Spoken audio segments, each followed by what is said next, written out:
চট্টগ্রাম বন্দরে বহির্নোঙরে জাহাজের গড় অবস্থানকাল গত ১৯ দিনে শূন্যের কোটায় নেমে এসেছে। এছাড়া কন্টেইনার হ্যান্ডেলিংয়েও রেকর্ড সৃষ্টি করেছে দেশের প্রধান এই সমুদ্র বন্দর। অবকাঠামো উন্নয়ন, নতুন ইয়ার্ড নির্মাণ ও টার্মিনাল সম্প্রসারণের ফলে অগ্রগতি সম্ভব হয়েছে বলে মনে করছে বন্দর কর্তৃপক্ষ।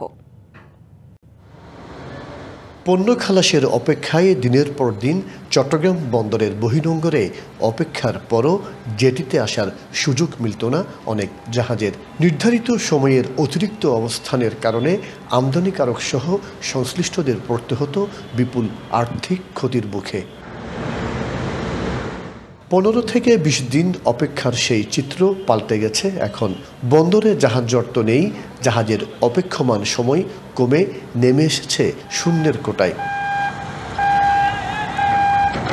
চলতি বছরের সেপ্টেম্বরে ৯ দিন, অক্টোবরে ১৮ ও নভেম্বরে ১৯ দিনে বহির্নোঙরে জাহাজের গড় অবস্থানকাল ছিল শূন্যের কোটায়। এছাড়া চলতি অর্থ বছরের ১০ মাসে কার্গো হ্যান্ডলিং বেড়েছে ১২.৬৪%, কন্টেইনার হ্যান্ডলিং ৪.৮৭% উন্নীত হয়েছে। ইয়ার্ডে আমাদের কার্যক্রমের গতিশীলতা এসেছে, আমাদের জেটি সাইডে কার্যক্রমের গতিশীলতা এসেছে, আমাদের যারা মার্চেন্ট শিপিং আমরা পাইলটেজ করছি, পাইলটেজে আমাদের গতিশীলতা এসেছে।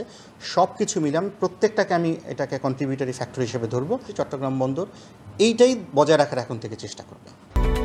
Japan Bangladesh joint venture company JBS holdings limited. জাহাজের টার্ন অ্যারাউন্ড টাইম কমে যাওয়ায় রাজস্ব আহরণেও ইতিবাচক প্রভাব পড়ছে।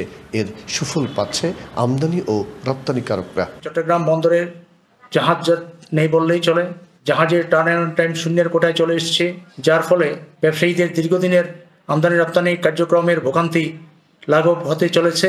বাংলাদেশ কেন্দ্রিক যারা ব্যবসা করতে ইন্টারেস্টেড তারা অনেক বেশি কিন্তু এটাতে উৎসাহিত বোধ করবেন এবং আস্থার জায়গা তৈরি হবেন। আমাদের আরও অনেক বেশি জাহাজ বাংলাদেশ কেন্দ্রিক ব্যবসা করার জন্য অনেক বেশি আগ্রহী হবেন, এটি আমার বিশ্বাস। চট্টগ্রাম বন্দরের ধারণ ক্ষমতা বৃদ্ধি করে প্রায় ৬০,০০০ টিউএসএ উন্নীত করা হয়েছে। মাসুদুল হক, ডিবিসি নিউজ, চট্টগ্রাম।